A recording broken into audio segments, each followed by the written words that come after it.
huyu Adani ni mwizi. Huyu jamaa amefukuzwa Bangladesh, amefukuzwa Sri Lanka, alifukuzwa Sydney, Australia, hata kwao India ana shida kule. Hii wiki amepatikana na hatia kule Amerika. Ndio Ruto jana, ni juzi ama ni jana? Jana ndio Ruto anasema, sasa tumepata habari, kumbe huyu Adani si msafi vile tulikuwa tunafikiria. Lakini wewe bwana Ruto ulipoongea kusema Adani ni msafi, had you not done your due diligence?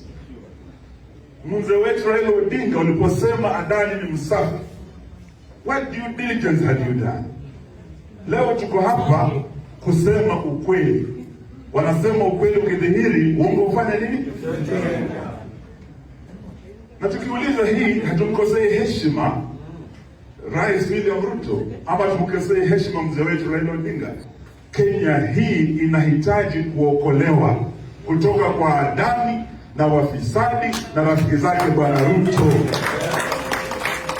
Na tukijitayarisha kupambana na Ruto kumtoa, we want to tell you today, Ruto will be a one-term president. Sababu ya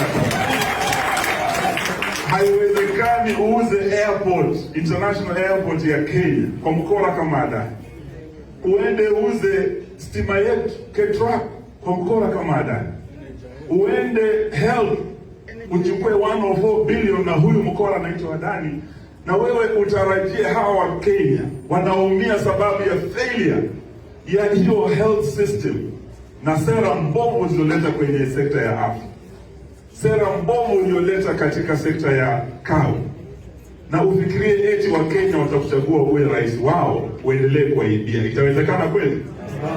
So leo tukiwa hapa, want to tell Ruto, wale mnafikiria Ruto cannot be a one-term president, let me tell you my friends, Botswana, yule jamaa ametolewa juzi, amekuwa one-term president. Ametolewa na upinzani because of failed policies, poor economy, and Rutonomics have failed Kenya. Hii corruption na ukabila bwana Ruto ameingiza Kenya hii, ndio itafanya tumung'oe, tumbandue. One term, arudi wapi? Unakubali arudi nyumbani? Yes. Zakayo aende asiende? Aende. Hatutakubali waendelee kufinya wa Kenya na kuongeza ushuru. We are going to fight the attempted return of the Finance Bill 2024. And today we are telling Bwana William Ruto, yes, you have dropped the Adani JKIA deal.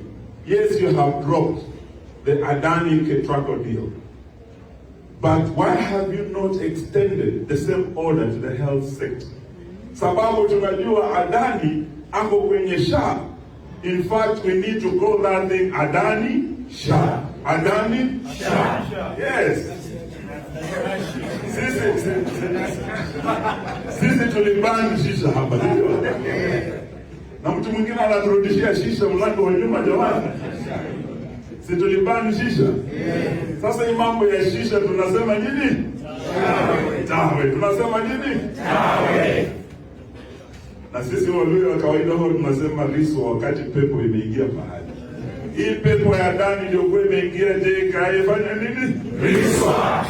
Pepo ya Adani ilikuwa imeingia KETRAC na kuiba stima yetu fanya nini? Riswa. Pepo ya Adani imejifisha kwa shisha ifanya nini? Riswa. Basi Bwana Ruto apate hiyo habari kutoka Bungoma.